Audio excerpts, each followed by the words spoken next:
Hi y'all, my name is Rosie and I'm here today to teach you a little Puppets 101 because puppets are our friends. Right, Miss Heidi? That's right, Rosie. Puppets are our friends. Hi guys, it's me, Miss Heidi, and I'm here today to let you know that puppets can be our friends, especially in the classroom. I have been using puppets personally in the classroom for over 20 years. And this here is just a little bit of my collection. Did I start off with something like Rosie? No, I didn't. Was I intimidated at first? Yes. But then I discovered that the children in the classroom absolutely love when you get a puppet out. And you kind of just let your inner child out as well. And just have fun and be silly with it.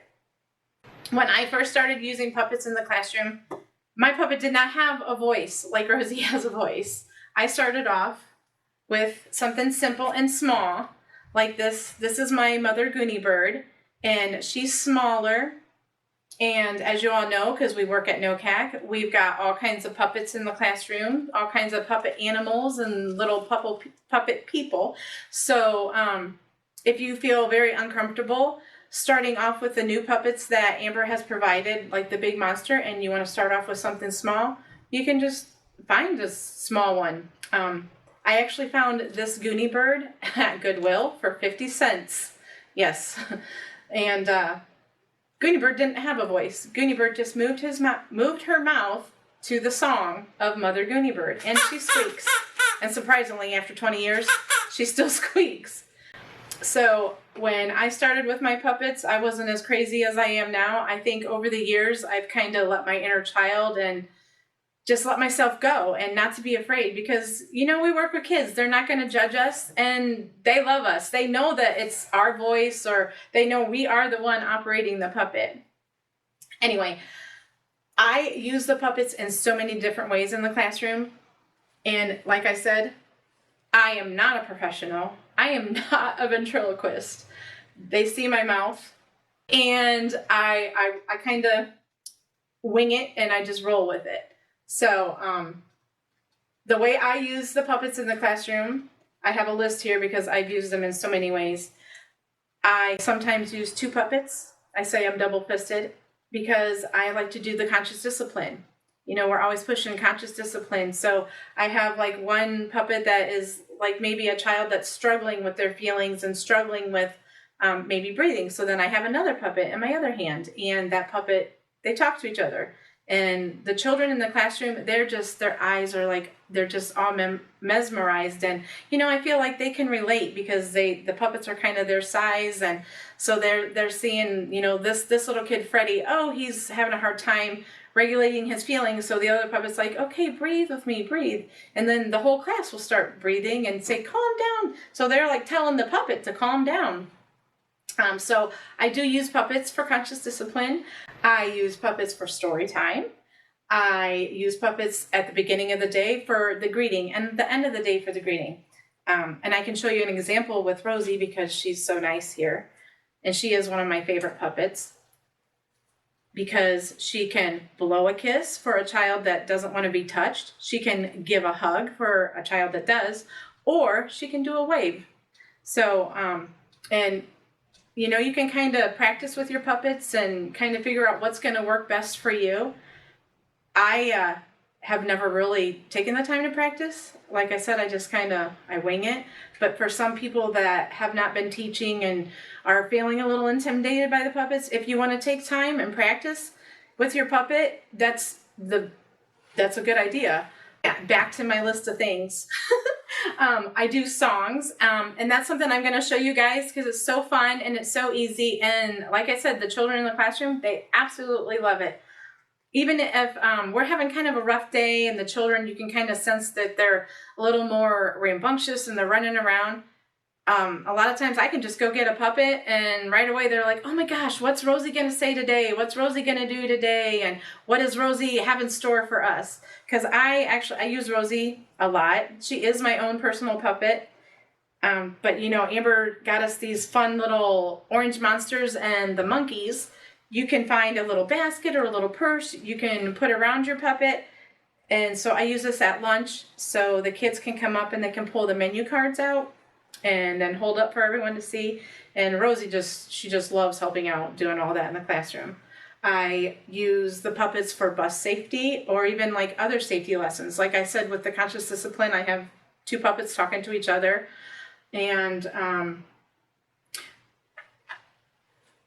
I have this puppet here. I'm going to get her out because, like I said, if you feel very uncomfortable starting with, you know, a bigger puppet, you can start off with something small. I found this one at a thrift store. She did not have a little stick, so I took an old paintbrush and cut it off, and I made a stick for her so she can fix her hair, and the children absolutely love her too, and my granddaughter named her Sasha. That's another thing. I kind of have named all of my puppets, but that's something you can do when you introduce the puppet. Maybe have the class help. They can help name whatever the puppet is going to be. So with all that, I'm going to give you guys a quick little tutorial of one of my favorite songs. It's a song that my granddaughter showed me, and I actually did this song during WIF Week with her class, but I'm going to use one of our puppets that Amber just got us, just to show you how easy it is to incorporate a puppet in your classroom. Because I just think puppets in the classroom are just amazing because you can just use them so many ways. So I've already named this guy. He kind of has a mustache, so his name is Tom. He's been named after Tom Selleck. That really shows my age. But he is going to do my favorite song. It's called Do You Know Your Alphabet?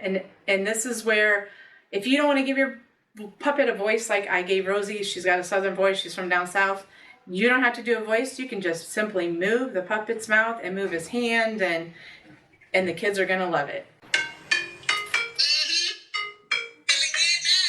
Why are you feeling so good? 'Cause I learned my alphabet. You did? Well, you know, a lot of kids still don't know their alphabet. Do you think you can help me teach them? Come on, I'll show you. Do you know your alphabet? Yes, I know my alphabet. Do you know your alphabet? Yes, I know my alphabet. Do you know your alphabet? Yes, I know my alphabet. Do you know your alphabet? Yes, I know my alphabet. A, B, C. D, E, F. G,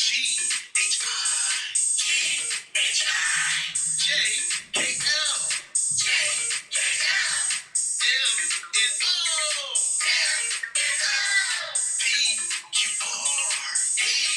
R. S, T, U. V, W. X, Y, Z. So now I think you know your ABCs. Tell me, Do you know your alphabet? Yes, I know my alphabet. Do you know your alphabet? Yes, I know my alphabet. Do you know your alphabet? Yes, I know my alphabet. do you know your alphabet? Yes, I know my alphabet. A, B, C. D, E, F. G, H, I. J, K, L. M, N, O. P, Q, R. S, T, U. V, W. X, Y, Z. So now I think you know your ABCs. Tell me, Do you know your alphabet? Yes, I know my alphabet. Do you know your alphabet? Yes, I know my alphabet. Do you know your alphabet? Yes, I know my alphabet. do you know your alphabet? Yes, I know my alphabet. So, it's as simple as that to incorporate a puppet into your classroom. And I know I've had lots of experience and lots of years of using puppets, but I still make mistakes. You're going to see all my mistakes in this video, and it's okay because the kids don't care. They're focused on the puppet and they love it, and they're going to love you.